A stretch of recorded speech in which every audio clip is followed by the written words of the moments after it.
Hi, this is Kirby Anderson. You know, each day we take on the tough issues and provide a biblical perspective to them. The topics we cover are wide-ranging: apologetics, theology, prophecy, creation and evolution, intelligent design, marriage, family, child-rearing, the millennial generation, trends in society, politics, economics, business, religious liberty, the Constitution, public policy, foreign policy, military policy, tensions in the Middle East, abortion, homosexuality, pornography, sexual ethics, media, technology, history, and America's godly heritage. We talk about anything that affects your faith, your family, or your freedom. So don't go anywhere, because Point of View starts right now.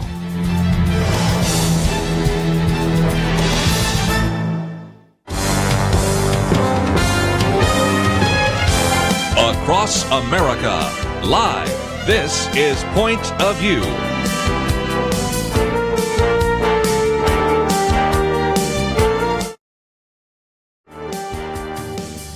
And now, Kirby Anderson. Thank you for joining me today. We're going to spend a lot of time looking at a number of events that will be transpiring over the next couple of days. Tomorrow is See You at the Poll. A little bit later this hour, we'll spend some time talking about that and how you can involve various students that you may know in that activity.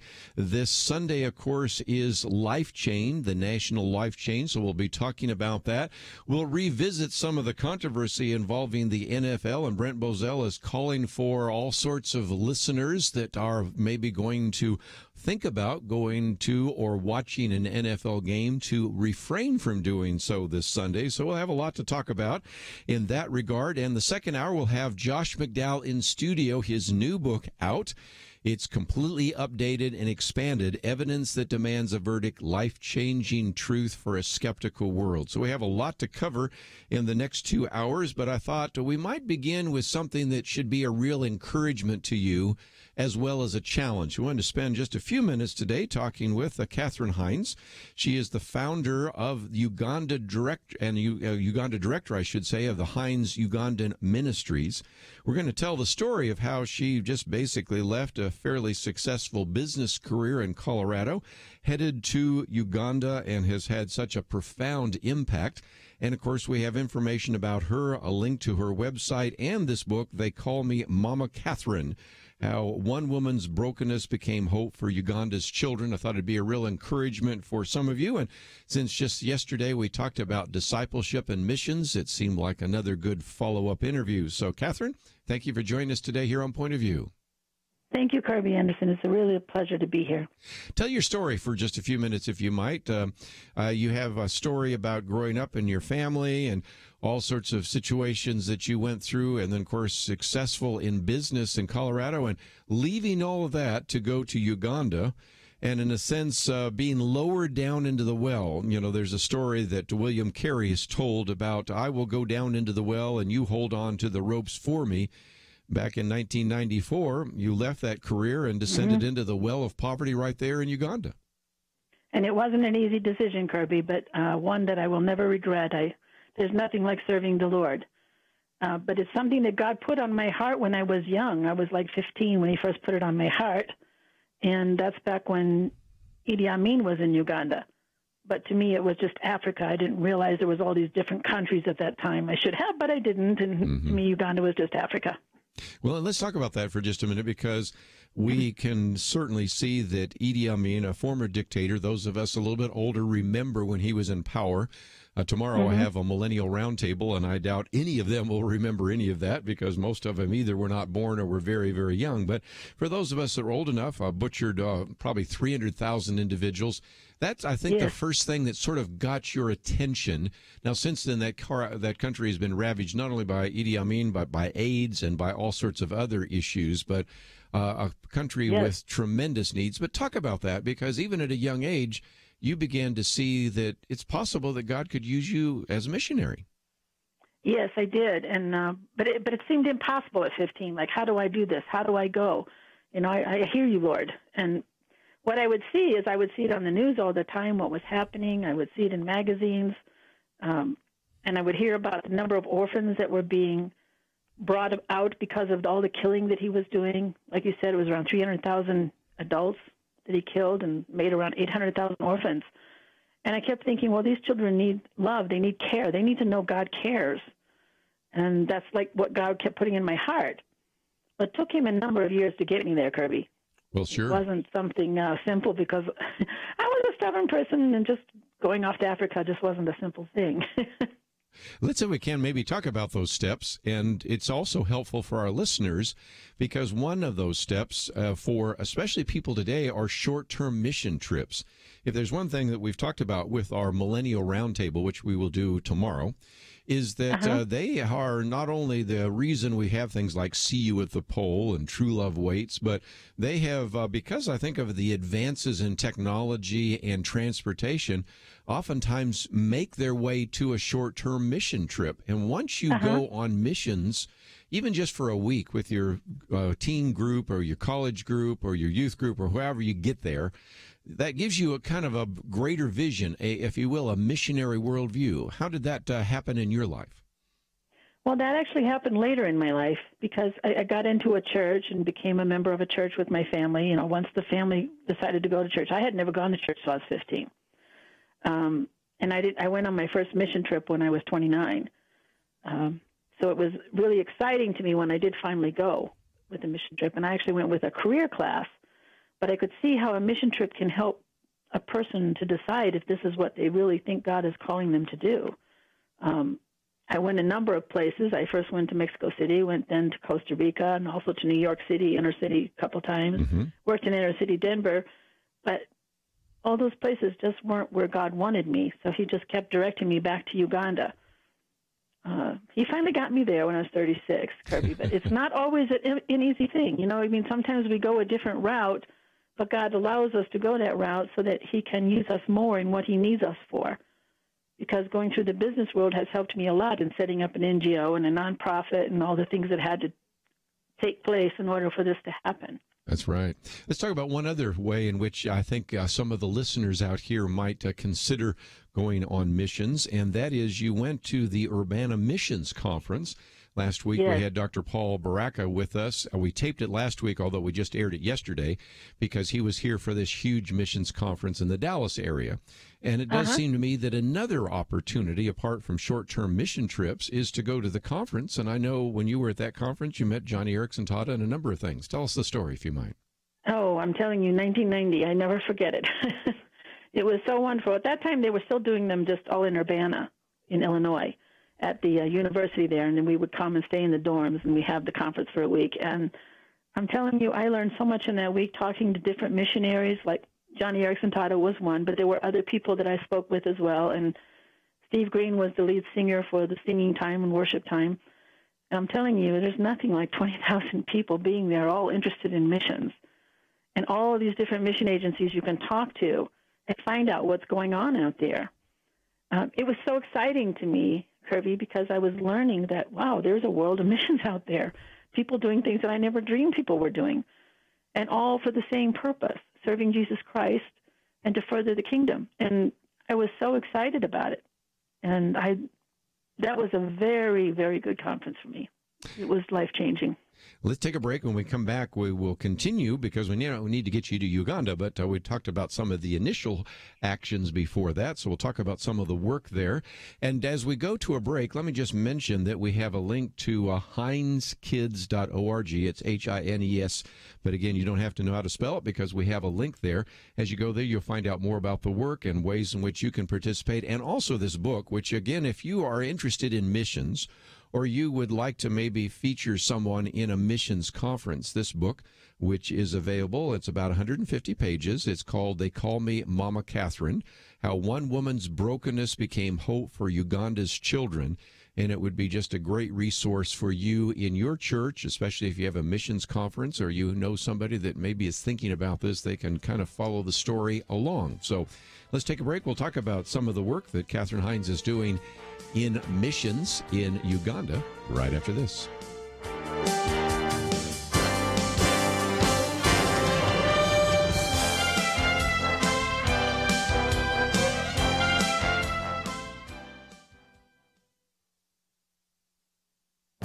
This is Viewpoints with Kirby Anderson.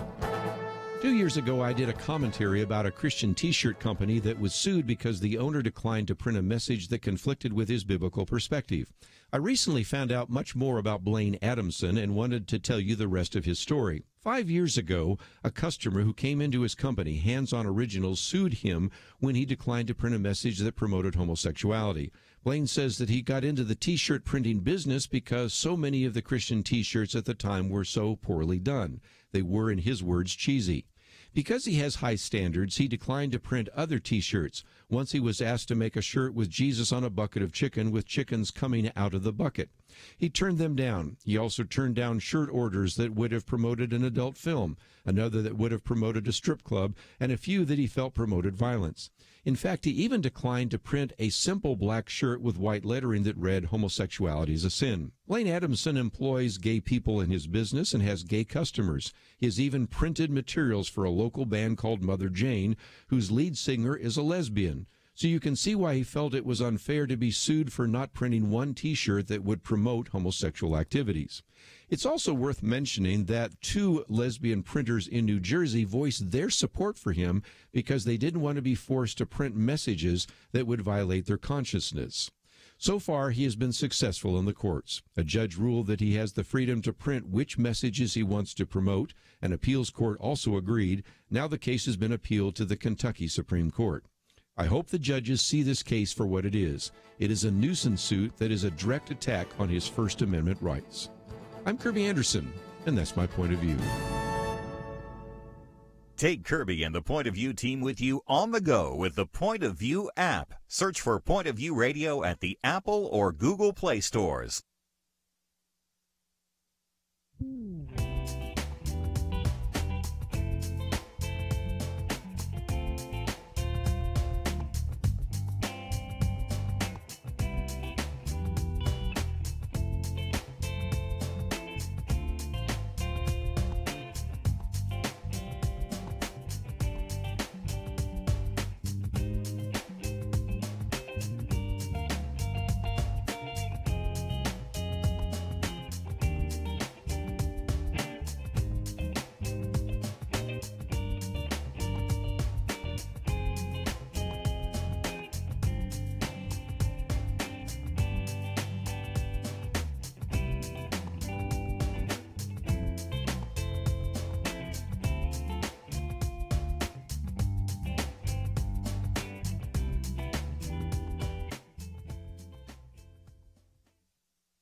You're listening to Point of View, your listener-supported source for truth. Back for a few more minutes as we talk with Katherine Hines, and her book is entitled They Call Me Momma Katherine, How One Woman's Brokenness Became Hope for Uganda's Children. Of course, we have a link to hineskids.org. And we are talking about Uganda, third poorest country in the world. Katherine, for just a few minutes, talk about what you encountered. I mean, now we take for granted that there's a school, that these kids are well-dressed, that you have a medical clinic. But to come into the slums of Uganda, to come and hit the level of poverty that is there, it's an incredible culture shock. Explain for us for just a little bit what you encountered when you did arrive. Well, it was really different. I didn't know what to expect, and I had no expectations going. But, of course, it was much different than coming out of the business world. In a nice place that I lived, I sold everything and went there. But getting there was like nothing I had encountered before because, like I said, I'd been in Mexico City and Costa Rica doing missions, but this was even worse. And I don't know, but somehow when you're serving the Lord, Kirby, it doesn't matter so much. I saw it all around me. I could feel it all around me. But what I felt more than anything is the fact that these people needed Jesus. They need love. They need care. They need to hear the gospel. They need to hear the truth. And I had to really work hard at just focusing on that in order to live in the conditions that I was put in. Let's, if we can, talk about some of the things I just mentioned. You have the Genesis Primary School. This is a country where really not even half the children complete what we would call primary school today. And so that became really essential. If we wanted to provide them a stepping stone to success, education is certainly one part of that, isn't it? Yes, yes, education is important. The most important, though, is Jesus. So again, I'm a strong believer that I can give them this, give them that, educate them and everything, but if I haven't given them the truth, the Word of God, then I really haven't given them anything. But education is another part of what we do. And again, you really wanted to give them a biblical foundation because it wasn't just education for education's sake. It was what we talk about so often here on Point of View, to really look at every aspect of the world, every particular academic discipline, every topic, every subject from a biblical lens. True? True. And that's why we named the school Genesis, because that's like the beginning of the Bible. So this is like their beginning. We're starting with them when they're 4 years old and laying that foundation into them in Christ, giving them the Word of God on a regular basis. It started out, we wanted to have more influence than just an Awanas group on Saturday. So I was like, well, how are we going to get more influence on them unless we take them out of their homes? Well, it really wasn't a good idea to take them all out of their homes to live with an American, nor could I keep 300 kids in my home. Mm-hmm. But, I'd love it, but it's just not possible. It's just, we said, well, school, they spend a lot of time in school. Let's get a Christian school going, and let's make sure that we give them that foundation that they need. Well, and again, while we're talking about the home, we got to help some of our listeners understand that a good number of these children either have lost a parent who either died of AIDS or had AIDS. So this is dysfunction with a capital D, isn't it? Yes, it is. Yes. Very many of the children sponsored to have a widowed mother who is infected with AIDS. The father has already passed away. Or it can be the other way around, where the father's there and the mother has passed away. But often the parents are sick, whoever's there with them. Wow. And the poverty levels that you see there are extreme. I mean, the average salary a day there is $1 a day. Yes. And doesn't buy much. Certainly. What we call the ultra poor, which we've talked about with a number of our guests on the program. Also, talk about the clinic for just a minute as well, because we're talking about major issues here: malaria, typhoid, dysentery, diabetes. Just things that we would take for granted as sort of just basic medical treatment are completely foreign to most of these children and these families, isn't it? Yes, and malaria is the number one killer in Africa, particularly in children between the ages of 1 to 5. And we treat about 200, 250 patients a month, children that have either malaria or typhoid. And even though people are putting wells, they're not deep enough to get good, clean water. There's still a bacteria that gets in there at like 80 feet. You've got to go at least 100 feet. Wow. Well, let's see if we can talk about how people can respond. We have a link to your website, hineskids.org, HINESO.org, and we have a link so people can follow that. And when you go there are just a lot of resources. And so talk about that, because I want people to not only click on the button that has a picture of your book, but there's a way in which they can participate with you. Perhaps some of the listeners here would like to send their church group to that particular area of the world, or help you in some way. So just before we let you go, talk about what is available on your website and how people can respond. Okay. There's a number of ways they can help. They can help with Donate a Plate, which helps to pay for the meals at the Genesis Nursery Primary School. We figured out that $2.30 is the price of an average meal for lunch here in America. And that would feed 5 kids lunch and breakfast in Uganda. So they can calculate that and say, well, we want to give to Donate a Plate to help feed these kids, because we do breakfast and lunch at Genesis. And so that's one way. There's child sponsorship. For $35 a month, you can help a kid with going to school and getting some of the needs that they need, including some food that helps the entire family. It also goes towards that medical treatment that we give them. Mm-hmm. And then, of course, you can sponsor a staff member. You can sponsor a nurse, or you can sponsor somebody who's working there, a teacher. So there are many different ways to help, and just a general donation. Let me, if I can, real quickly, I've got at least one question for you from one of our callers. So head to KBJS in Texas. Lance, I think you have a question for Katherine. Go ahead. Yes, ma'am. I was just wondering, we, about a year ago, started sponsoring a child with the Watoto organization out of Uganda. And I was wondering if you knew anything about them, if you could comment on them. Watoto is a very good organization. I do know them. I know Greg and Marilyn Skinner personally, who started it. And it is a very good organization. They have also a children's home and a sponsorship program. Very good. Doing very well. Let me just mention that if somebody wants to ask you a question, since I'll let you go here in just a minute, there is a way to contact you. There's a button that says contact, and so if somebody wanted to know more about what's going on in Uganda or about different ministries or how they can support you or maybe have a mission trip, you'd be willing to have that, and there's some phone numbers and there's an email opportunity and all the rest. So that's all available at your website, isn't it? Yes, it is. There's another way, too. If someone wanted to donate instead of through the website, they can text 41444 or 41444 and just type HUM in caps, HUM. Okay, so again, I just thought I would give you an opportunity to educate some of our listeners.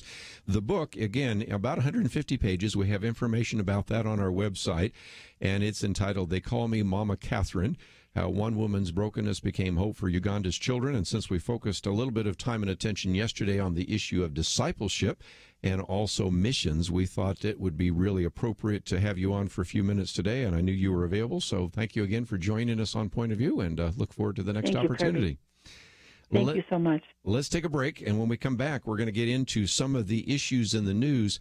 But, you know, yesterday we talked with Dr. Paul Baraka about this idea of discipleship. And really one of the last instructions that Jesus gave us was to go and make disciples. And we're talking about this even today in terms of missions. And to make a disciple, of course, you teach that person about biblical truth and how to apply biblical truth to his or her life. And if you think about that, that's kind of what we do every day here on Point of View. We help you, the listeners, and others begin to apply biblical truth to areas of life that oftentimes you don't hear about in the churches. Now, I recognize that pastors do a very good job of teaching on some topics, but we cover so many more topics than you would ever hear from the pulpit in a church. And so over the course of the year, we've had a chance to educate so many individuals, and we thought that in honor of our 45th anniversary, we've been around since 1972. I wasn't here. Marlon Maddox started it, but I joined as soon as I could and already was a guest by 1980 and actually began to be a guest host and the co-host and then a host since 1986. And we thought that with this 45th anniversary, this would be a time for some of you maybe to join with us. You've heard us in the past talk about joining us for $1 a day, $30 a month, $360 a year. We thought maybe some of you would want to join at the $45 a month level. It's still a very small investment, but it's a way in which you can reach so many individuals. We figured out for that amount, it's possible that you could reach as many as 540 people, which is actually kind of twice the size of an average church. So as we go to a break, again, you're going to hear the number that we give so often, the pledge line number, 800-347-5151. But I hope that maybe some of you will consider what you might do to join us on a regular basis and help promote this message. We'll be right back. Your chance of winning the lottery is 1 in about 200 million. And for those of us who don't play, it's a lot worse, or should I say a lot better. Anyway, the chance you're a partner with Point of View, for every 800 people who listen, 1 invests so we can be here with you. In this age of fake news, 1 in 800 plays a vital part in Point of View's work, bringing the church and the nation credible and important information, real news, news that makes a difference. Be exceptional today. Join Truth Team 360. Visit pointofview.net/team. Choose your level of support and be confident you've invested wisely. Point of View has a 45-year legacy of changed lives and changed communities. Schools, ministries, defenders of life and liberty. You make that possible. Take a couple of minutes right now and join Truth Team 360. Pointofview.net/team or give by calling 1-800-347-5151. 800-347-5151. Point of View will continue after this.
are listening to Point of View. The opinions expressed on Point of View do not necessarily reflect the views of the management or staff of this station. And now, here again is Kirby Anderson. I'd like to join us, 1-800-351-1212. Kind of left an open line here before we have Josh McDowell in studio in the second hour. And the first thing I want to do is just announce a couple of events that you may or may not be familiar with. And the first actually takes place tomorrow. Over the years, we've tried to encourage you to have as many students as you might know. They might be your children. They might be your grandchildren. They might be students that are in your college ministry, your high school ministry, or whatever, to participate in See You at the Pole. Now, primarily, it's been a high school event, but I know some that have done it at college as well. And our good friend Tim Wildman put out a little piece saying See You at the Pole is simply a prayer rally where students meet at the school flagpole before school to lift up their friends, families, teachers, school, and nation to God.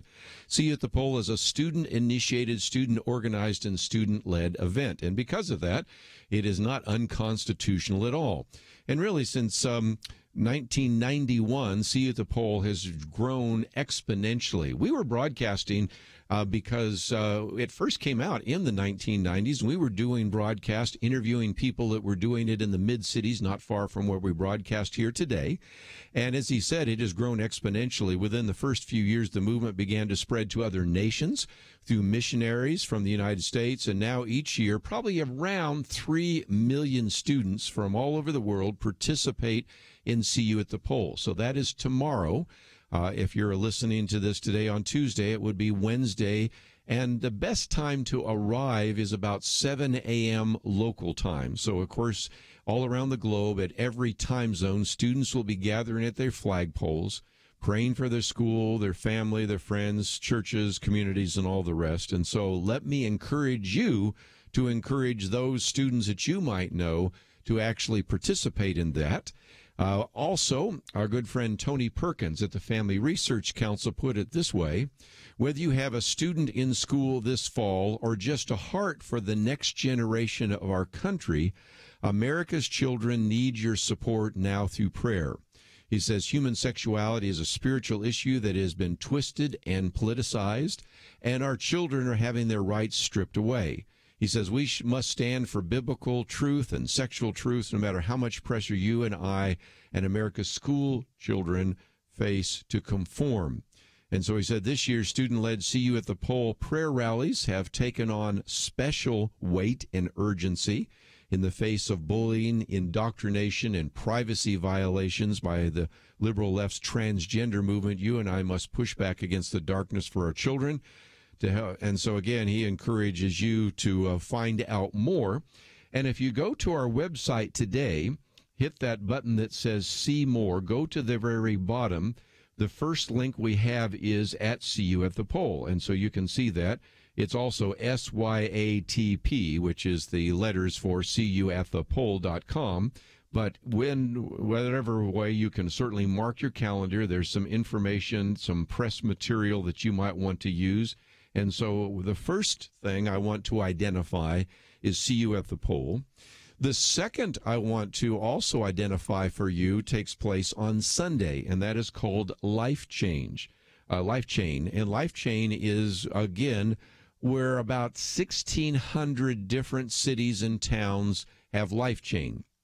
I've done this before. I suspect many of the rest of you have done it as well. It takes place on Sunday, October 1st. And in many cases, you can connect up with somebody in your community that already has a sign. And this is to be a very gracious, well-ordered, but certainly powerful opportunity for you to testify to life. And so what normally takes place, and I've done this in a variety of locations, along a major thoroughfare, in which we hold a sign. And so you might say, well, where do I get the signs? We, again, have a link to lifechain.net, and we have information for coordinators so that you can get flyers and signs and other material. We also have a link there that breaks it down into every one of the states from Alabama all the way to the state of Washington and even the District of Columbia, so you can find out where there may already be a life chain near you.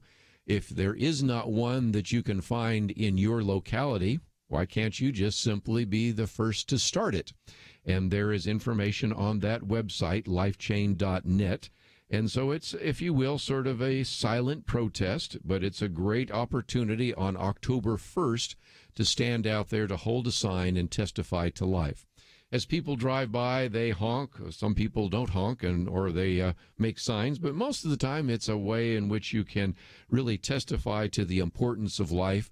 And so it is taking place this Sunday, October 1st, although you'll notice there is an alternative date of October 29th. That could be if, of course, there's bad weather or someplace like that. So those are some very important events taking place here in the next few days, and I wanted you to be aware of See You at the Poll tomorrow and Life Chain on Sunday.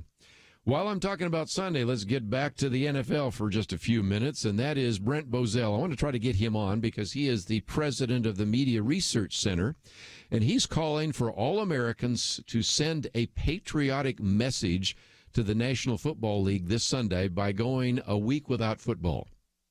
Now, I know for some people this is like withdrawal. But his argument is that it should be a protest of our own. If indeed we have other people protesting, maybe it's time for football fans to do the same. So what he said is Monday, responding to the mass protest of the national anthem at NFL games by players and League Commissioner Roger Goodell's support of the protest, Brent Bozell, again, head of the Media Research Center, issued a statement voicing the public's disgust with the politicization of football.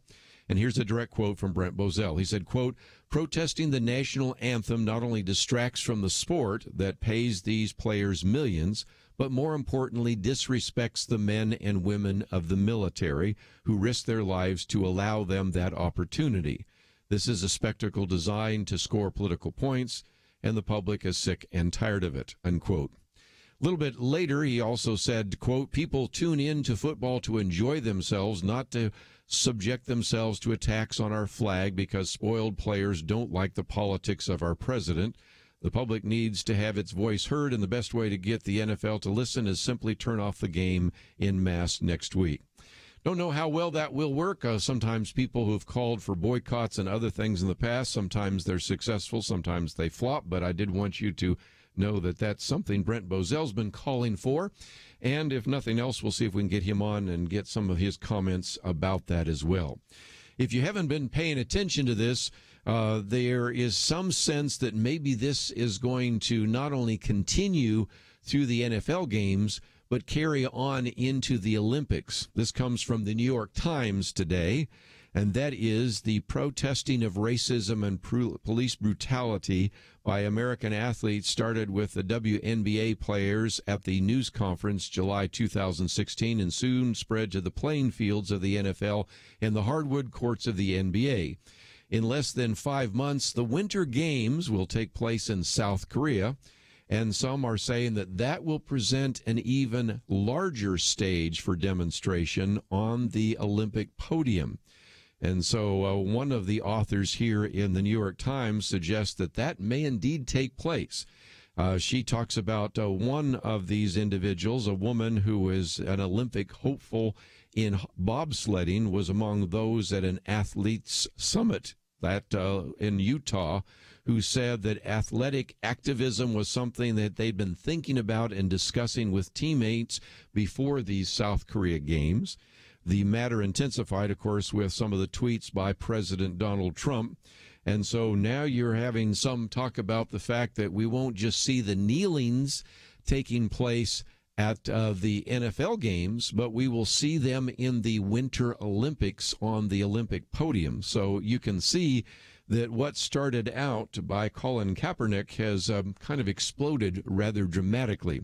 So let me take a break, and when we come back, if you have some comments real quickly before we go to our second hour interview that we'll do in studio with Josh McDowell, I'd love to get your comments about some of the activities that are taking place, everything from, of course, See You at the Poll to the life chain, and now even a call for the boycotting of NFL games next Sunday, and now even the call by at least a few of those who are going to participate in the Winter Olympics, that if indeed they win a gold or silver or bronze medal, they may actually participate on the podium there in South Korea. So if you have some comments about that, I'd love to hear them. 1-800-351-1212.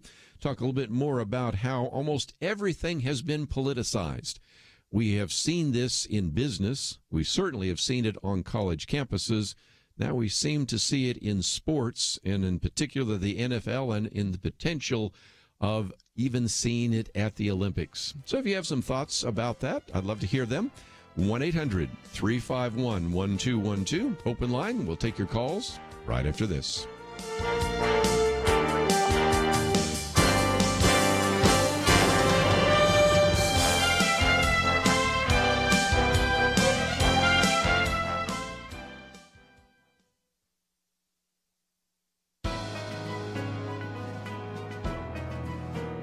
Welcome to the First Liberty Briefing.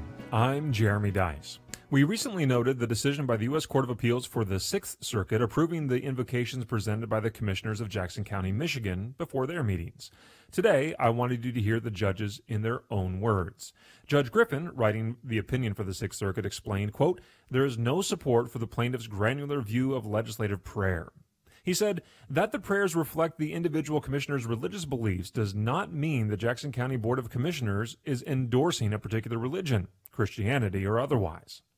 Judge Sutton, concurring, wrote, quote, "Good manners might have something to say about all of this and how it is done. So too might the Golden Rule. But the United States Constitution does not tell federal judges to hover over each town hall meeting in the country like a helicopter parent, scolding, revising, okaying the content of this legislative prayer or that one," unquote. Dissenting Judge Moore wrote that the Supreme Court has approved only the, quote, "right to open its meetings with solemn and respectful prayers, which was targeted at legislators and offered by clergy or volunteers from a variety of faith traditions, but not the practice of government officials themselves asking the public to participate in exclusively Christian prayer." Well, that's what they think about it. Now the question is, what does the Supreme Court think?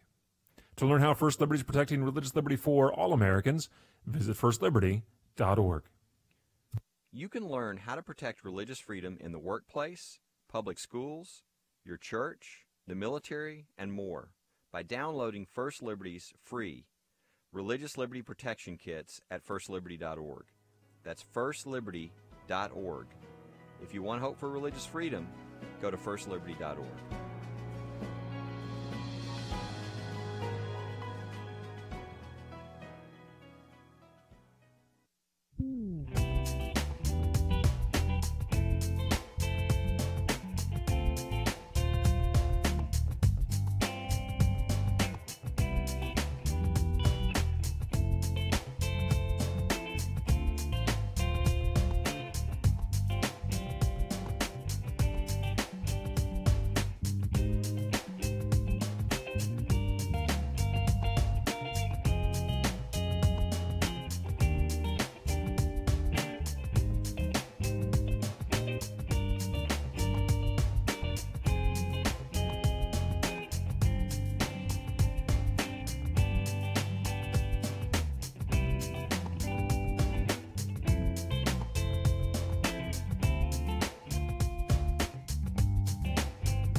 Now, back to Point of View, your listener-supported source for truth. Glad you join us, 1-800-351-1212. Let's take some phone calls, and we'll head out to Texas, KBJS. Joyce, thank you for joining us today here on Point of View.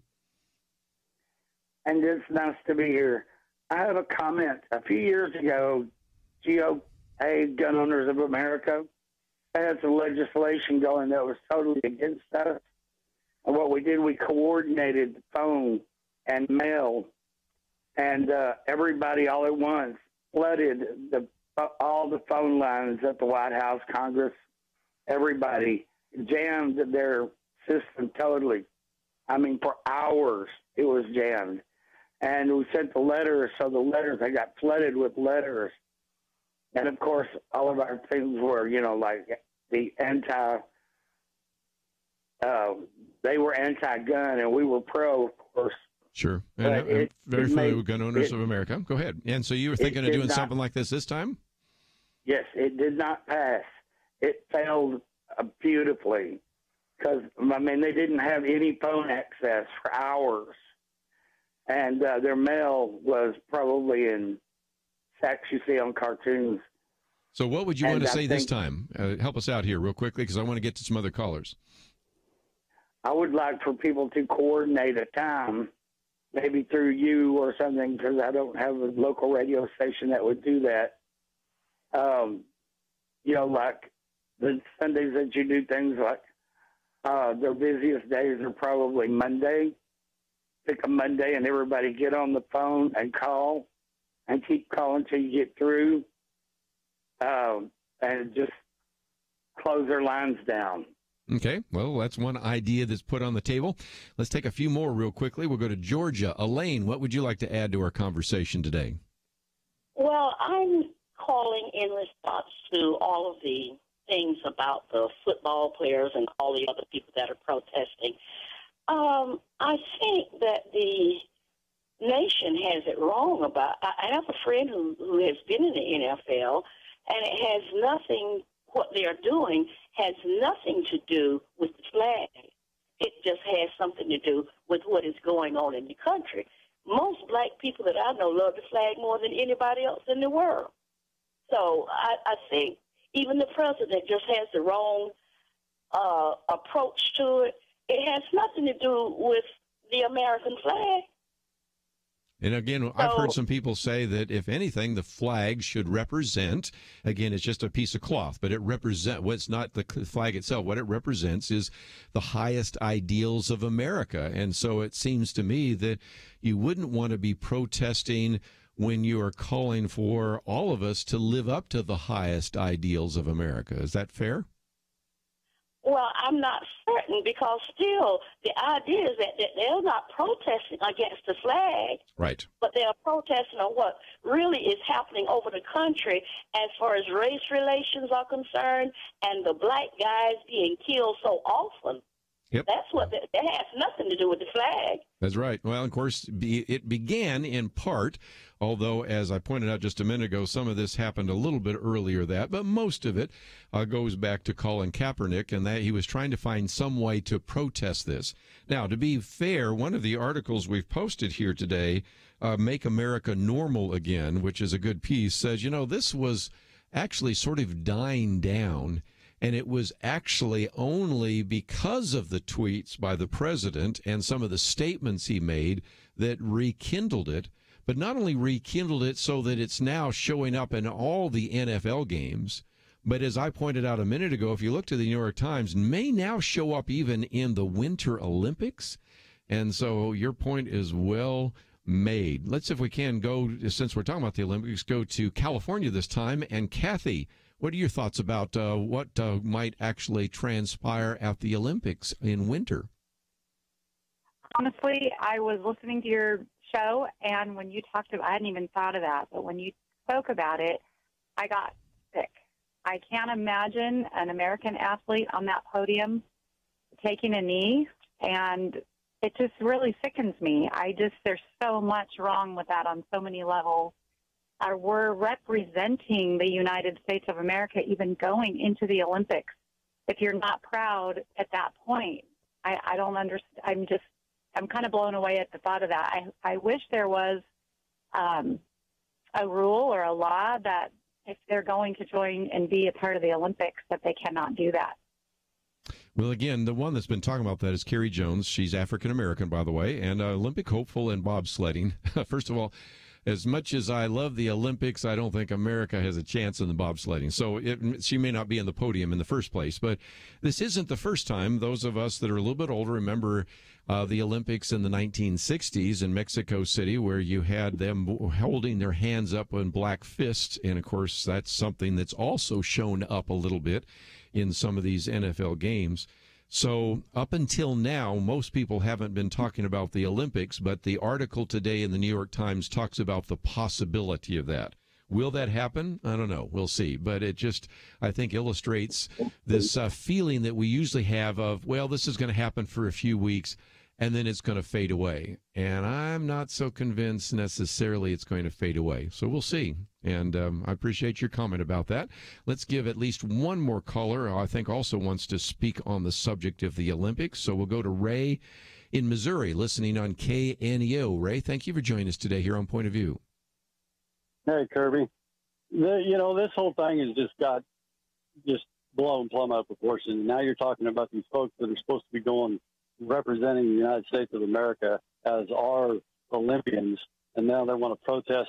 I mean, that to me is just uncomprehensive.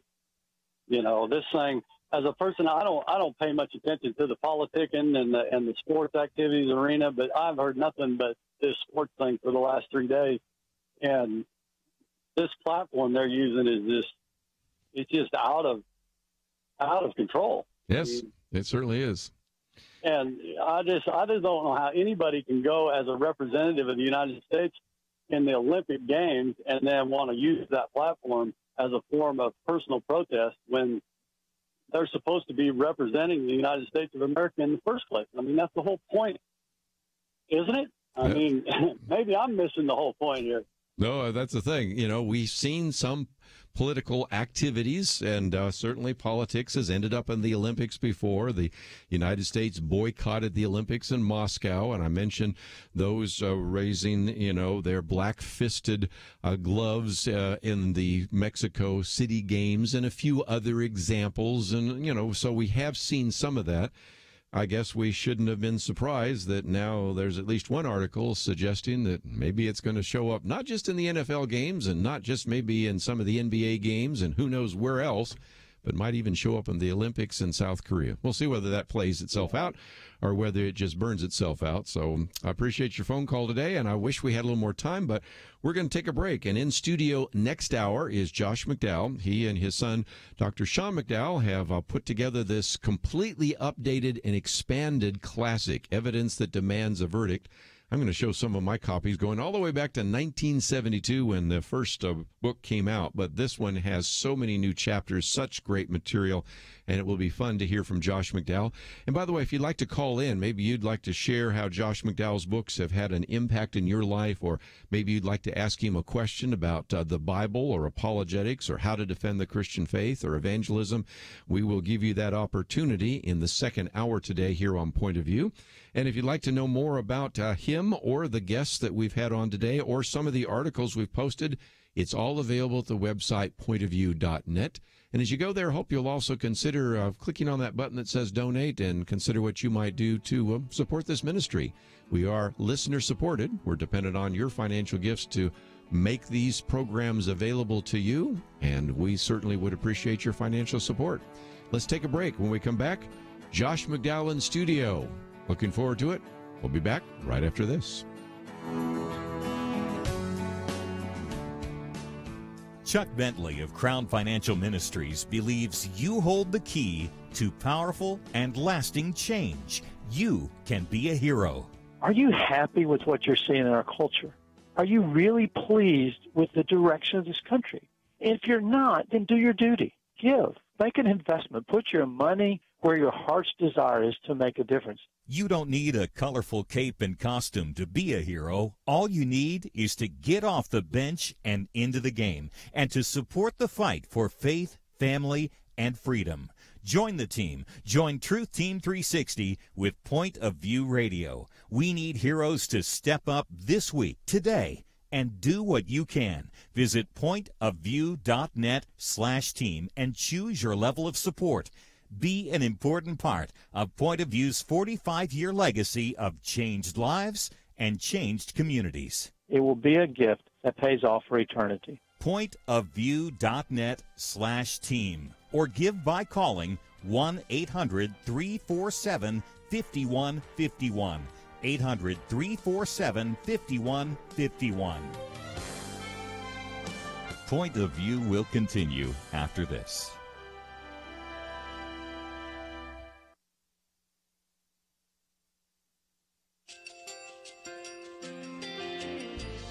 I just want to thank you so much for all the wonderful programming you have. You're just absolutely fantastic. I recently started listening to Point of View, and I really found it interesting because of the different subjects you cover. Thank you for that. I really appreciate everything that you do in keeping us informed. Thank you, Kirby, for everything that you have been doing. I appreciate all the work that you're doing, advocating for the Word of God. Thank you so much. Point of view, I think, is absolutely necessary because it's a Christian perspective, a biblical worldview perspective, and receive very current, up-to-date information about what is really going on, week to week in our culture, which is changing so rapidly, and yet it's morally sliding backwards. Yeah, I'm just, first of all, I thank you guys. Y'all's program is wonderful, and enjoy it every day. I learn so much every time I listen to it. Point of View Radio Talk Show.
Hi, this is Kirby Anderson. You know, each day we take on the tough issues and provide a biblical perspective to them. The topics we cover are wide-ranging. Apologetics, theology, prophecy, creation and evolution, intelligent design, marriage, family, child-rearing, the millennial generation, friends and society, politics, economics, business, religious liberty, the Constitution, public policy, foreign policy, military policy, tensions in the Middle East, abortion, homosexuality, pornography, sexual ethics, media, technology, history, and America's godly heritage. We talk about anything that affects your faith, your family, or your freedom. So don't go anywhere, because Point of View continues right now.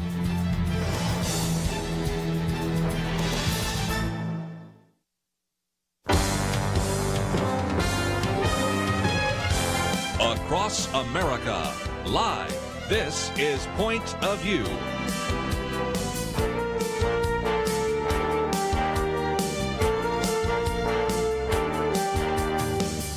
And now, Kirby Anderson. In studio this hour, our good friend Josh McDowell. How can you do any better than that? And this new book out, it is just out. As a matter of fact, there's going to be a book signing a little bit later, just down the road from where we are right now.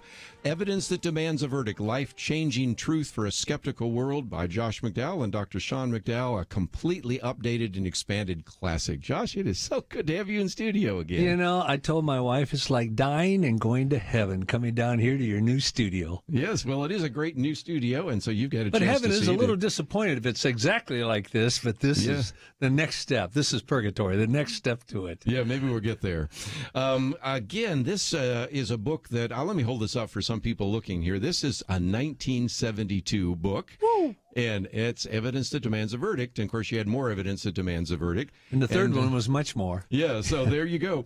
But this one actually adds so much new material, including some material that your son, Sean McDowell, has added. And I think this is going to be even more helpful for people, not only as a reference book, but really just as a good study to really understand that we do have evidence for our faith. Well, there's been such an incredible tsunami of evidence. Yeah. Especially for the scriptures. Yes. And especially for the New Testament. It's greater than I ever thought would ever happen in my lifetime. And that's one reason why we had to redo it. There's just so much new evidence. And I want everybody in the world to know some of the new evidence. Some of the documentation in there is not in any other book in the world. There were some things I saw there as I was just glancing at. I have not had a chance to read all of it because it was just put in my hand recently. And you know that one of the things I say to every author as I look at every page, and this time I just couldn't because it was handed to me just recently because it's just out. But I already could notice some material about Bart Ehrman and responding to some of the Gnostic Gospels and some of the issues of the uniqueness of the Bible. So anybody that says, well, I have the book by Josh McDowell, no, you need the new one because you added so many new material. 70% different. Yes, there you go. And let's kind of begin, because the first issue is this issue of life-changing truth. We can't assume any longer that when we have a conversation with people that we have the same definition of truth, can we? Oh, absolutely not. That's why in this edition we have a whole chapter on truth. Yes. Where 35 years ago, 40 years ago, when I was working on the first edition, it wasn't even an issue. It was all accepted, understood. Now it's been a total transformation, a shift in truth or epistemology. And so I felt this book could not be relevant if we don't deal with truth. And here's the thing. Truth has basically shifted from objective to subjective, to truth being external, to truth being internal within us. And I called Sean about 5 months ago. I said, son, I've been in ministry for 54 years. And as far as I can recall, this is the first time with a same-sex debate that feelings trumped science, that feelings literally trumped evidence, that feelings literally trumped truth. And this is where culture is going. Ever since I made it, I said 5 months ago, now, in all my research, I cannot believe how feelings are just popping right out everywhere. Yeah. The Canadian, British Columbia, they passed the law that parents can have gender-free birth certificate. Yes, there you go. And yes. part of the law wasn't read, and it said we need to make parents feel comfortable. Not know the truth, live out. No, feel comfortable. And this is one of the results when it goes from objectivity to subjectivity, then it goes to personal opinion, personal reference, personal preference, and feelings. And that's where we are today. Well, and again, this postmodern world, truth is not objective, it's personal. So you can have your view of truth, someone else can have a different view of truth. And that really hurts evangelism, because people will, after you share the 4 spiritual laws, steps to peace with God, they'll say, well, Josh, that's your truth, but it's not my truth. And you really have to kind of think about how to respond to that, don't you? I think it affects more than evangelism. It affects your life, how you live. Yes. Let me show you what I mean. I learned this from Sean and Frank Beckwith. Oh, yes. To ask this. I just finished speaking at the National Apologetics Conference in Charlotte, and I walked off the stage in the front of people to go off to the right because I had to get to the airport. And a university student ran down the aisle, and he said, Dr. McDowell, Dr. McDowell. And I said, yes. And he said, why does truth matter? Why does truth even matter? Well, you know me. I put my arms around somebody, and I cut my hands behind their neck, and I look them right in the eye. And I think I intimidated. No, I looked at him, and I said, well, let me ask you, young man, do you want the truthful answer or the false answer? He looked at me, and I turned around and walked out. I got to the door and looked back. He didn't get it. Yeah. And I say, you can't live without the correspondence theory of truth, that your statements actually match what is. It's like you go to the doctor, you have blood tests, something's wrong, you're not feeling well, your blood pressure way up and everything. Go to the doctor and say, well, what are the test results? Well, the doctor would say, what, do you want the real answer? Or you want a false answer. Every time any millennial, Z generation, I generation, whatever you want to call that generation, every time they turn on their GPS, they want a right rendering of the map and how to get there. Right. All life is that. Yes. We want the right, true answer that corresponds with what is in reality. And so not only evangelism, but everything else. And I'll say to anyone when they say to me, well, that's your truth. And I said, okay, how did you define truth? Now, look, 98% of people, even Christians, can't define truth. Yeah. I've tested it for years. And I'll get a definition of truth out of them. And I'll say, okay, now what will show you that something is true? I've hardly ever met anyone that I can't take their definition and take their requirements for truth and show them the truth of the resurrection, of the deity of Christ, of the scriptures, of faith in Christ. A lot of it comes down getting people to define their terms. And that you're talking off the same page. That's very good. And the other problem with that is that when we come to religion, people treat religion like flavors of ice cream, personal preference, and whereas we come back from the break, we can talk about the fact that various religions make different claims. They all can't be true, but they want to put it in the category of personal preference, not in the area of objectivity. And so that's, I think, a key issue to understand as well, isn't it? George Lucas of Star Wars. I got this documentation several years ago, and I was checking it out yesterday. He said, when I was 10 years old, I asked my mother, if there's only one God, why are there so many different religions? He said, later in life, I've come to realize that all religions are true. And I thought, wow, a man who's supposed to be allegedly as brilliant as George Lucas of Star Wars would make such a dumb statement? And one of my staff was there and said, what do you mean? I said, look, you cannot even logically with common sense make the statement, because Mormonism say there are many gods, billions of gods. Christianity, Mormonism, Judah, there's one God. Got a conflict. So you can say all religions are true, are false, but you can't say all religions are true. We'll be right back.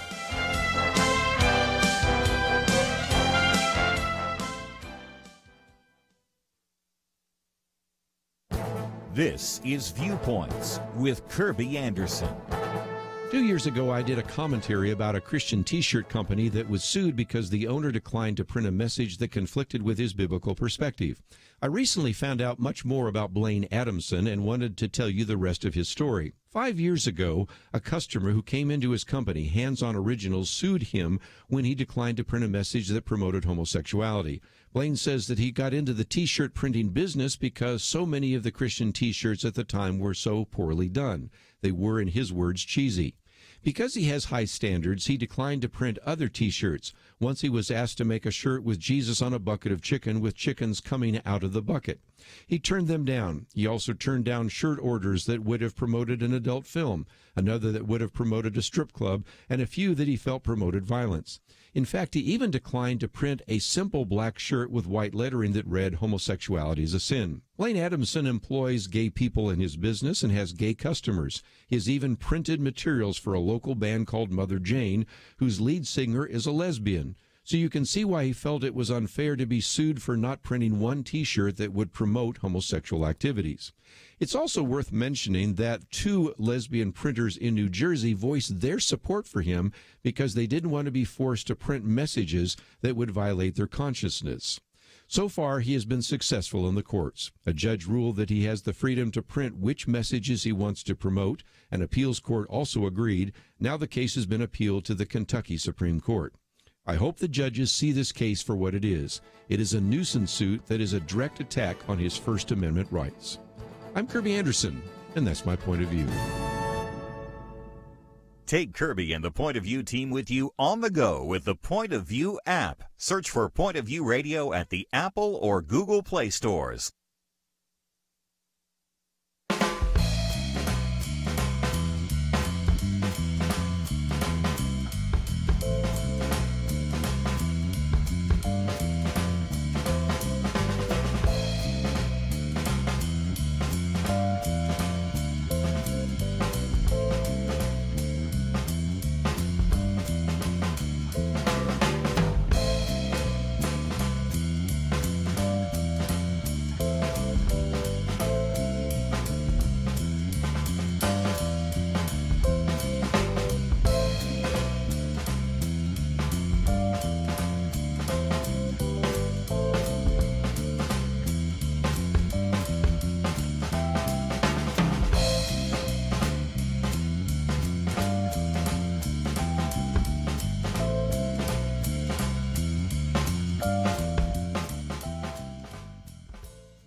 You're listening to Point of View, your listener-supported source for truth. What a privilege to have Josh McDowell in studio with us today. By the way, if you'd like to join us, maybe you have a comment or a question, 1-800-351-1212.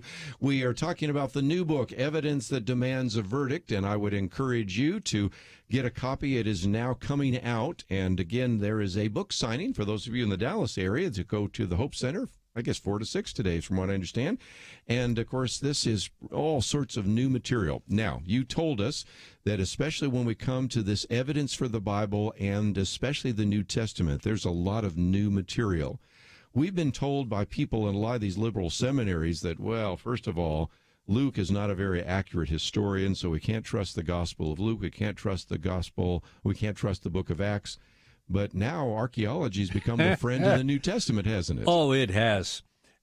Archaeology's pretty well confirmed as authentic. Luke, the Gospel of Luke and the book of Acts. Yes. Yeah. But what is amazing is the number of manuscripts. Now, whenever you study any, which you know, any documented history, see if it's authentic or whatever, you apply in historiography the principles of determining authenticity. And one of the tests for that's a bibliographical test, not Biblegraphical, bibliographical. And it asks the questions of the manuscripts. Why? Because the more manuscripts you have, which is a handwritten copy over against a printed, the more copies you have of the original called the autographer, the easier it is to reconstruct the original, check out any errors or discrepancies. For example, if you have 16 manuscripts, say, of John 3, and there's 3 different renderings. For God so loved the world, for God so thought a lot about the world, and God thought the world was cool. How do you know which is an original? You can't with 16 manuscripts. Yeah. But with 400 or 500, you can. Well, when I came out with the last edition 10 years ago of Evidence That Demands a Verdict, I was able to document, 24,633 manuscripts and scrolls, manuscripts of the Bible.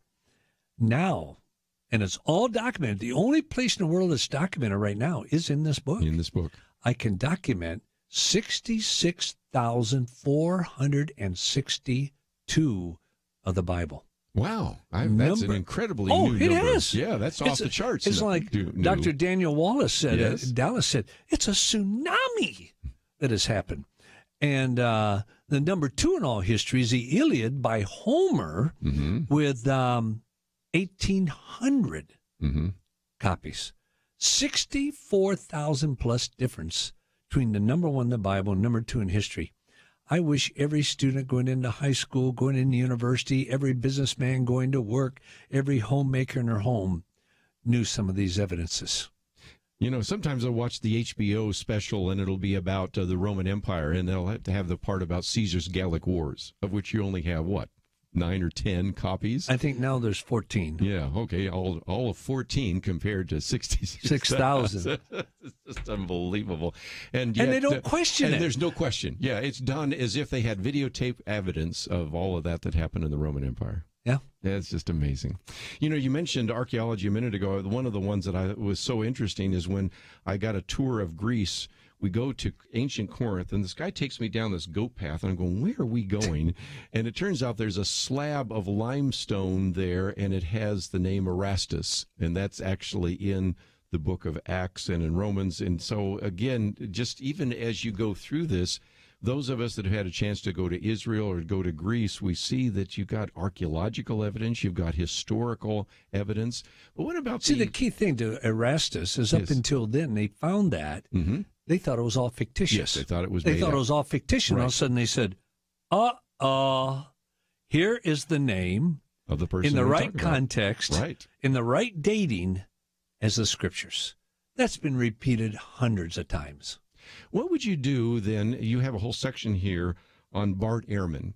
He has probably done more to shake the faith of some of the Christian kids that I've run into on college campuses than anybody else, because he says, well, you got all these manuscripts, but some of them differ. So that means we don't really know that we have in our hands an accurate copy. How would you respond to that? Oh, I love it. There's probably more alleged discrepancies or difference in the New Testament than almost any other book in history. Right. And people say, that's horrible. These problems, these errors, everything. How can you trust it, whatever? And this is what people propagate. Right. I said, it's wonderful there's so many. They said, how can you say that? For the simple reason. Yes. We have so many manuscripts, by countless hundreds times more than any other in history. As a result, one copying of one mistake, for example, almost all of it has to do with grammar or spelling of names, like spelling John, John, or Johnn, or spelling the difference between the British and English spelling. Honor, Honor, Honour. And what happens is you have a manuscript. There's one mistake in there. Possibly one of them, they wrote Honour instead of Honor. So they say, well, that's different than all the others. But now, from that manuscript, they copy it for two reasons. One, they need more copies.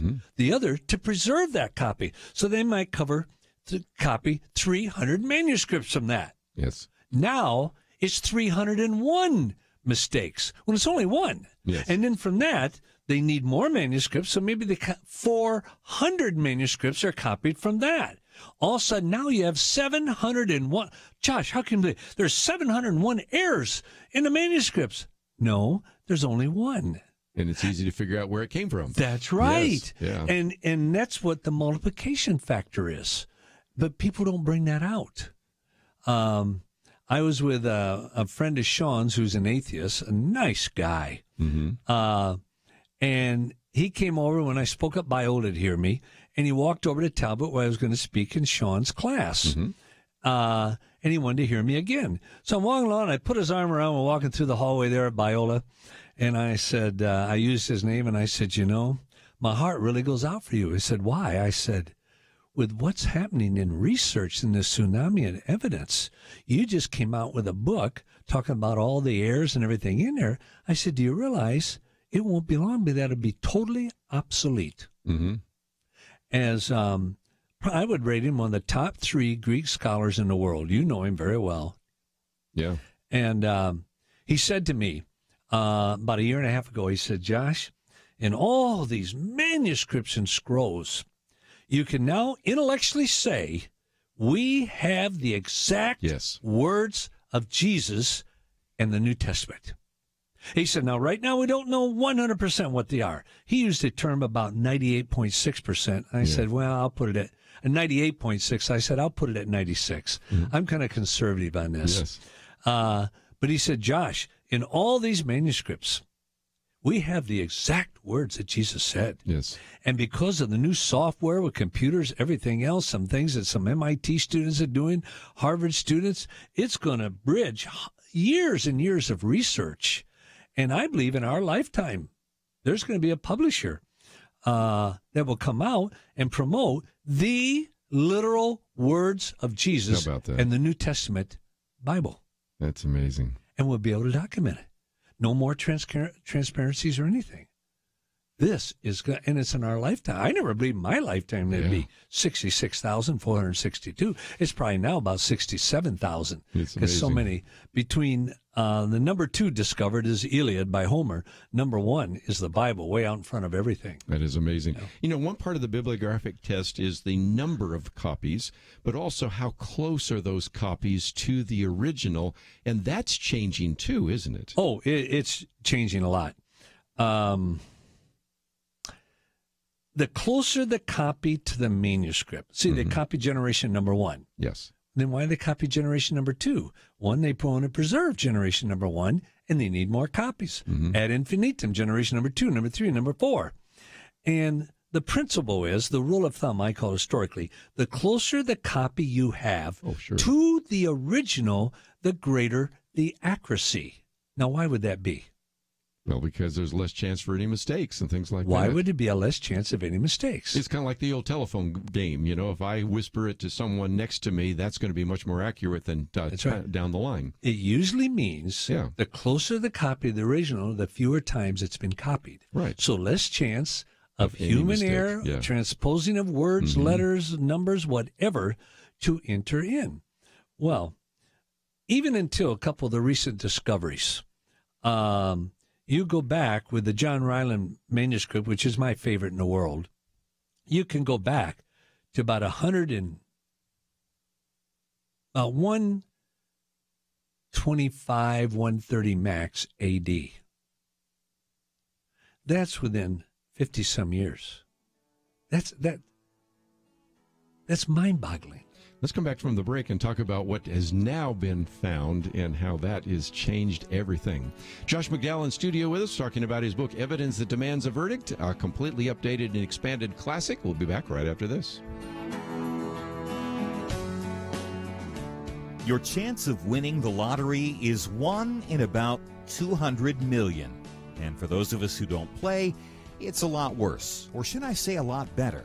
Anyway, the chance you're a partner with Point of View, for every 800 people who listen, 1 invests so we can be here with you. In this age of fake news, 1 in 800 plays a vital part in Point of View's work, bringing the church and the nation credible and important information, real news, news that makes a difference.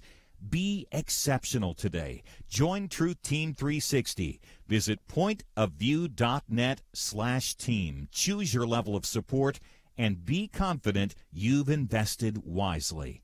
Point of View has a 45-year legacy of changed lives and changed communities. Schools, ministries, defenders of life and liberty. You make that possible. Take a couple of minutes right now and join Truth Team 360.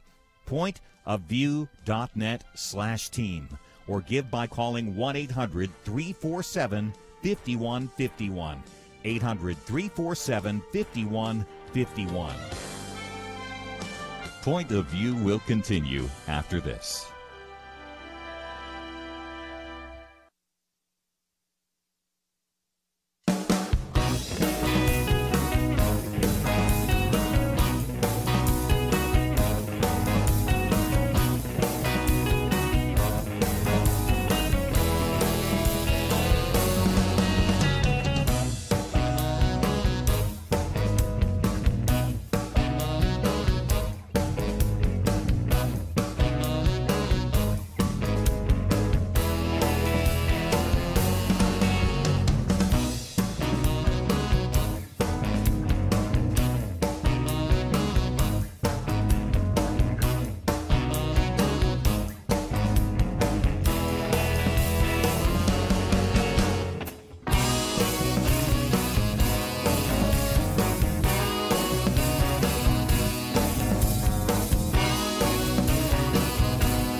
You're listening to Point of View. The opinions expressed on Point of View do not necessarily reflect the views of the management or staff of this station. And now, here again is Kirby Anderson. Continue our conversation today with Josh McDowell. And if you would like to join us, that number is 1-800-351-1212. He is in studio with us today. The new book out, Evidence That Demands a Verdict. In some respects, it's been around for a while, but a completely updated and expanded classic. And we have a link to josh.org, but if you want to know more about this book, readevidence.com. Readevidence.com is a good place to go. R-E-A-D, evidence.com, and you can get it right. It's not even in the bookstores until next week. So we got them right here. You can see what they look like here, and I would encourage you to get your copy, and I was able to talk to one of your staff to get one so that I could work my way through it. But let's finish off this, and I want to get a couple of your comments about what's going on. They asked me to get your credit card today. Yes, okay, okay. I gladly would pay for this. Matter of fact, I want to see if I can get a deal because I'd like to send these to some of our donors and friends and other ministry. And it's just endorsed by a who's who: Lee Strobel, Ravi Zacharias, Kay Arthur, Jim Daly, all the people who've been on this program. And it goes on for pages of people that endorse it. And so, again, I would highly recommend the book to you. But let's finish our point, because we were talking about in the bibliographic test, one is the number of copies that you have, but the other is how close are you to the original. And you were taking us to the John Rylands manuscript. Yeah. But what do we have since then? Yeah. Well, the principle is the closer the copies to the original, the greater the accuracy, because it almost always means fewer times it's been copied, so less chance of human error to creep in. And with the New Testament, with all of the writings, you could almost say it averages out 800 to 1,200 years of the great classical authors, everything from the time they wrote, like Aristotle's 1,400 years. Yes. Many of them around. Tacitus, Suetonius. Is over 1,100 years. Wards, all that, yeah. But when it comes to the New Testament, we go back within 50 years with the John Ryland manuscript. But there's a number of new discoveries out there. Now, I'm saying this as my opinion. Yes. There was discovered in a private collection the first chapter of the Gospel of Mark. Wow. It should have been published by now, but to publish a manuscript, it is a long time, years. Has to go with all the people that disagree with you. They have to tear it apart and see is this accurate? Is that the exact right dating of it and all? And that's good. That's how you arrive at the truth. Right. But I would say within 9 months, it'll be published. And now, I'm not an expert on the dating of manuscripts, but I got a feeling it's going to come out. It's more than a feeling. I have my thoughts, beliefs. It's going to come out between 85 to about 97 A.D. Wow. Before the turn of the century. Isn't that something? But wherever it comes out, it's going to be the oldest copy ever discovered. Mm-hmm. And is going to eradicate so many liberal theories that are just, quote, documented in textbooks and everything, because they said it couldn't have been completed until after the 2nd century A.D. and everything. Now we're going all the way back to the 1st century. That's right. And I have 6 manuscripts. One of them is being published right now, but it'd probably take me 3-4 years to get it published or more, and a lot of money. But I have 6. It would take it back to almost the time of John Ryland in all. In fact, I have one as of one passage that never discovered a transcript of or a manuscript. Yes. In 1 John. And so there's all these discoveries just abounding, and I've tried to document these, the best documentation I can get, in Evidence That Demands a Verdict. Yeah. And back here, you're talking about the John Rylands manuscript, Chester Beatty papyri, and things like that. And now, look at what has happened since then. It just is amazing. You just look at the size of it. Yeah, nothing and else. It's all new evidence. Well, if you'd like to join us, 1-800-351-1212. But I would be remiss if I didn't get your comments about what's been happening in our culture right now in terms of race. And in particular, of course, we have the protests at these NFL games and now the talk about whether or not this would show up in the Olympics. And you're a cultural commentator. I wanted to get some of your thoughts about that, Josh. This is my take. No, this is my take. Mm-hmm. But I'm not hearing it out there, and it bothers me. This is a predicament. Trump truly believes it's a disrespectful issue. Mm-hmm. It's a lack of respecting the country and the flag. Right. And our veterans. I don't think there's a racial bone in Trump's body. I really don't. There's a lot of other bones I don't like, but that's not one of them. With many of the athletes, a lot of them don't even realize what they're doing, I don't think, but with many of the athletes, it's a pure, total racial issue. Mm-hmm. They're talking about two different things. I think so. One is interpreted through the lenses, it's a totally disrespectful. The other is interpreted through the lens, it is totally racial. And this is what bothered me in all the interviews that I've heard on Fox News and all the reporters giving their opinions on ESPN and all. None of them hit on it. Why do many of our African-American brothers and sisters believe it's a racial issue? Why? I haven't heard anyone asking that question. I haven't heard the answers to it.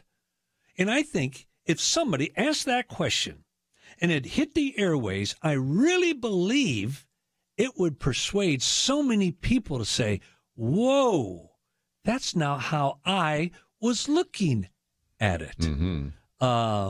And so my prayer is that somewhere out there, somebody's going to ask an African-American brother. I was just one on the phone with a dear friend of mine, Tom, and I said, explain it to me. I said, I wish they were interviewing you on ESPN. I wish they were interviewing you here.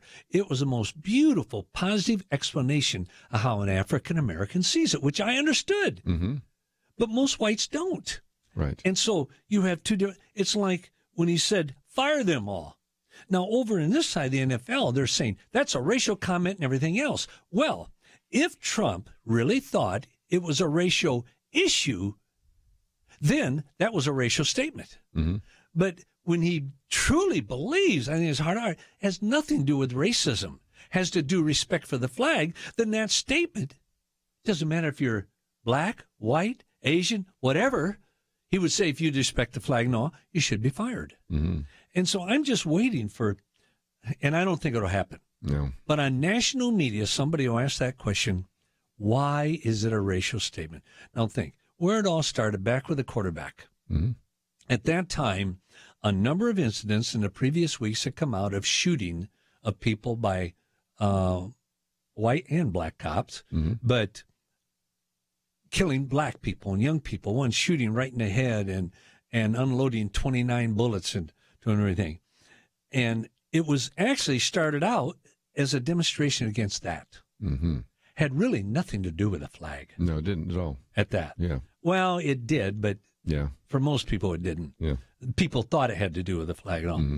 And that was the first time you see that a black made an issue of this, that before blacks knew this was going on, but there was no evidence, no photographs, no video, nothing. Well, for the first time, the cell phone, all these videos came up showing some of these shootings, whether right, wrong, or what.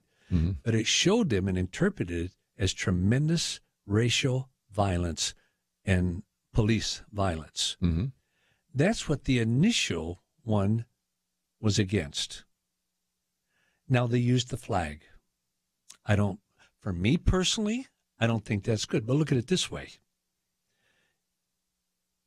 If you didn't stand, but you knelt when they're tossing the coin, mm-hmm.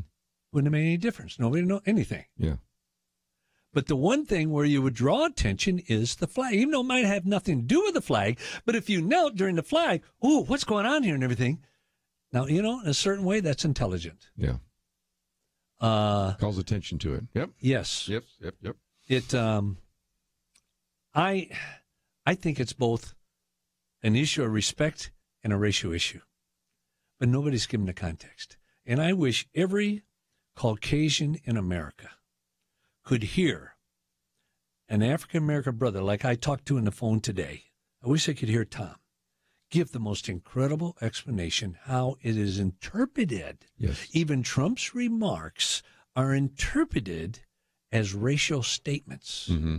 where you would take Trump and the people there, and I don't think it was a racial statement. But if I was African-American, I could be justified to see some of them as racial statements. Mm-hmm. And I just wish both sides had enough common sense to understand the other side. Right. You see, as Christians, we're called to love. One, Love always asks questions before it indicts. Ask questions. Second, love believes the best. I wish Trump believed the best in the NFL, and I wish the NFL believed the best in Trump. Now, when you take all the politicians, white, black, everything else, all they're saying, that's ridiculous. They're just using situations for their own personal benefits. Yes. Let's take a break. And when we come back, I also want to ask you a question about pornography, because I know we have quoted you many times. Well, I'll take those comments before we are done. And again, the book, Evidence That Demands a Verdict. We'll be back right after this.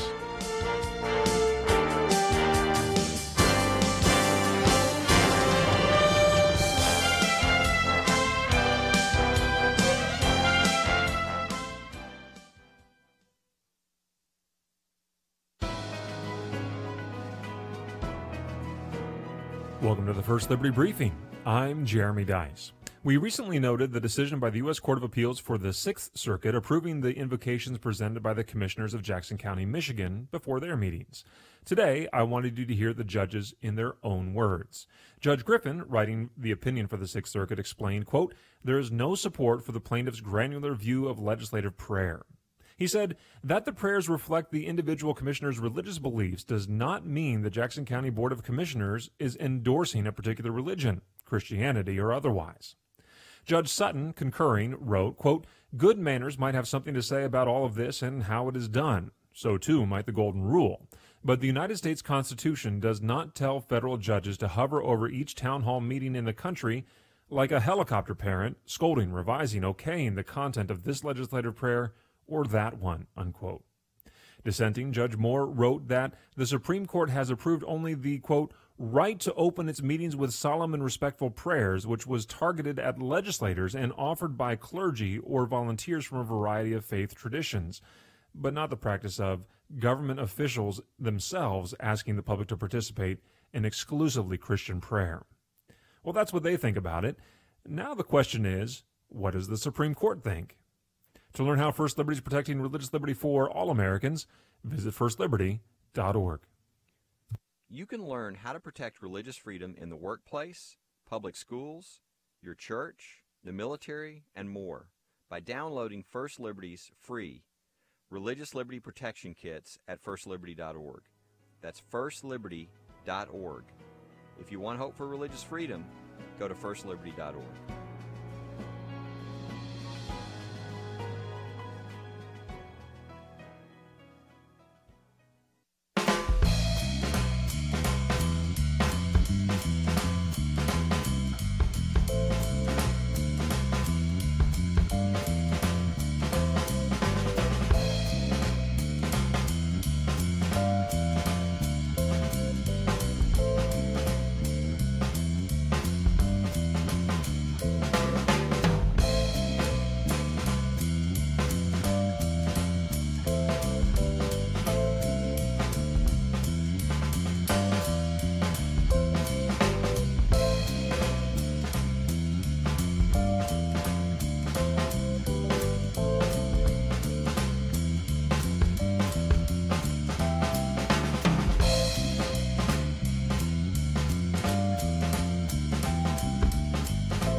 Now, back to Point of View, your listener-supported source for truth. Time for a few more minutes, and if you just happen to join us, we're talking today in studio with Josh McDowell, and I might mention his book again, Evidence That Demands a Verdict, a completely updated and expanded classic.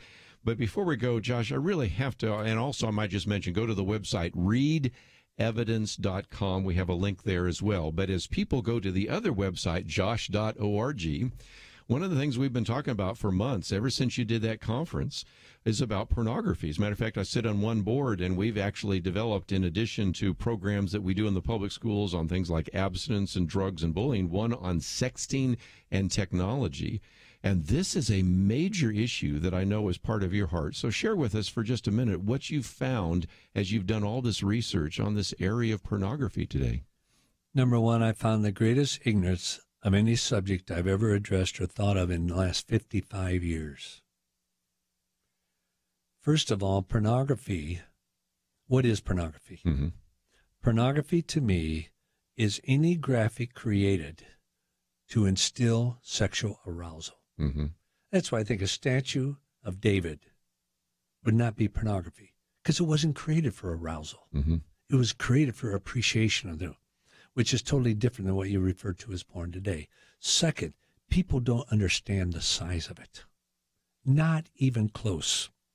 For example, just one of 26 million sites, and there's 2.3 billion pornographic web pages you can access right here in your studio. That's amazing. With a cell phone.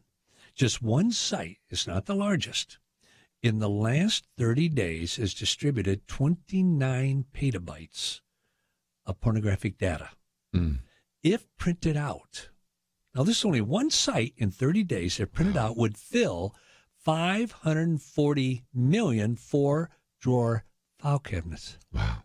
Another site every day distributes 1.3 petabytes of pornographic data.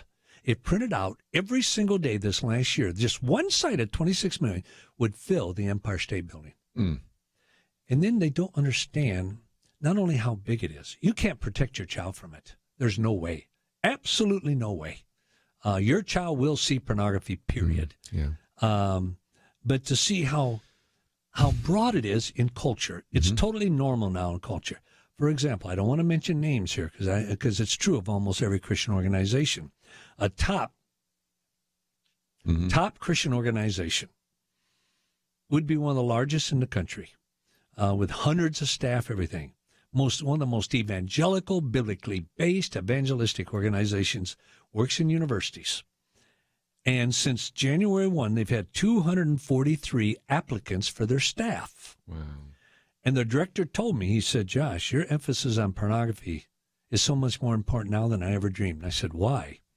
He said, these 243 applicants since January 1, 99% of the guys, 81% of the women are struggling with pornography.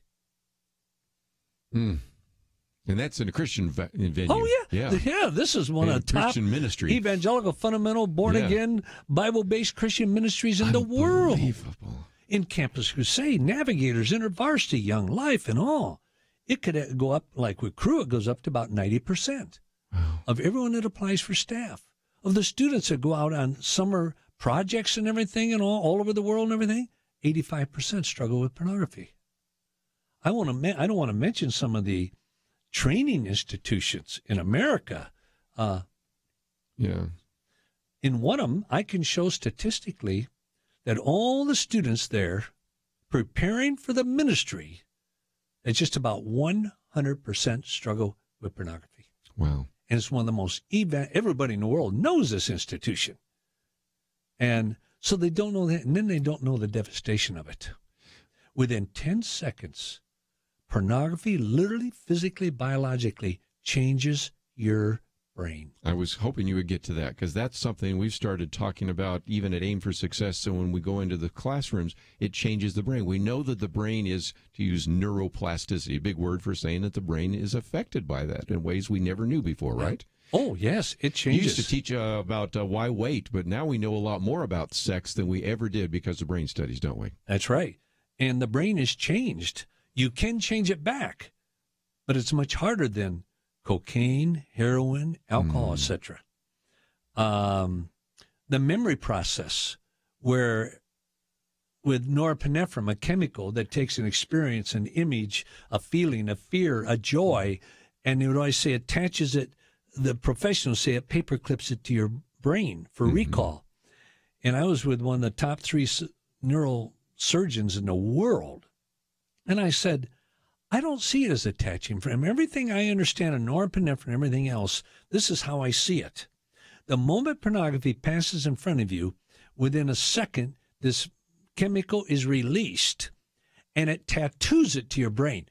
This neurosurgeon said, Josh, that's it. You can remove a tattoo, but it's very expensive, very painful, and takes a long time. Well, that's what happens in your brain. Yes. It's tattooed there. Tattooed. That's a good way to say that. And then, yes. I don't have time to go in detail in this, but I like to develop phrases that helps me to communicate things when it comes to pornography, because the way pornography, in less than 1 second, bypasses your prefrontal cortex, where you reason, where moral choices are made, and goes right to your limbic system. Most people don't. They just learn this. Yes. And so when you give into your cravings, you give up on your reasoning. You can't think. Yeah. You don't think right. Yes. That's right. No, you don't even think. Yeah. You are totally motivated by pure, raw emotions. This is why men, 40, 50 years old, women, are willing to sell out a 30-year marriage, their children, their family, their grandkids, their businesses, everything, to go masturbate. It's because they can't reason. When you give in to your cravings, you give up on your reasoning. Yes. And as a church, it is a spread into church almost identical to the world around. I was in a city recently, and I asked 3 of the most evangelical, fundamental, Bible born-again churches, would you send me your 2 to 3 top young leaders, adolescents, teenagers, the head of your youth groups, the ones that witness the most, pray the most, read the Bible. 10 of them showed up. I had one other youth pastor with me and my wife. So I started chit-chatting. I served him breakfast and all, and then I said, what's the greatest challenge you face as a follower of Christ? A young lady spoke right up and said, oh, that's easy, pornography. Every single one of them. Every one of them. Was not saying that. They were struggling with it. Now, these are the cream of the crop. That's the best in of the the best. 3. These pastors would die if the pastors don't even know it. Yes. And so then I said, well, later I said, what kind of conflict does that bring into your life?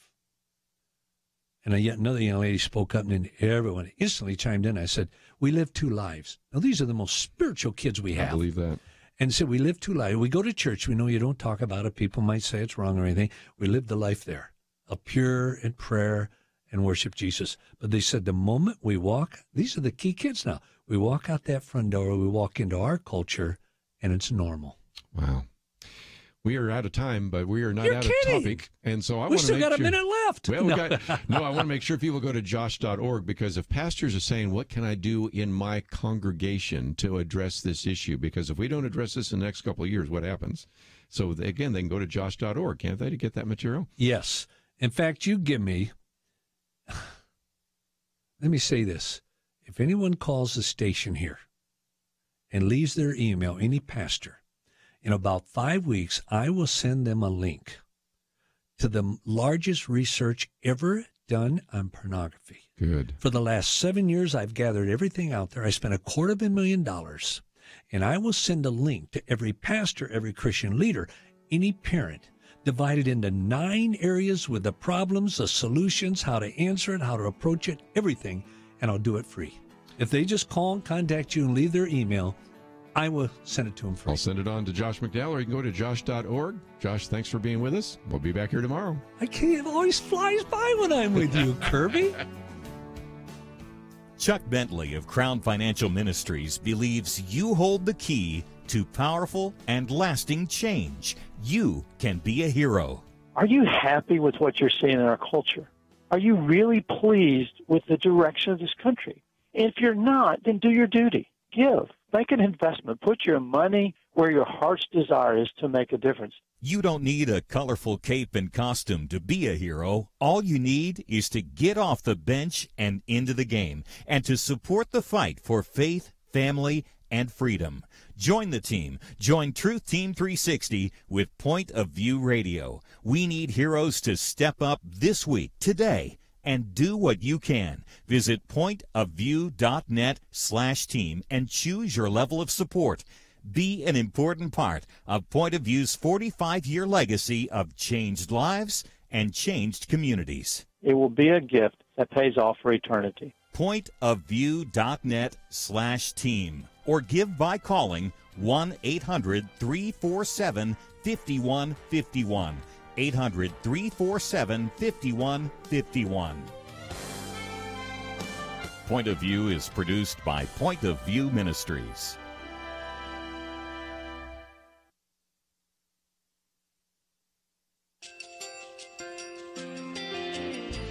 I I just want to thank you so much for all the wonderful programming you have.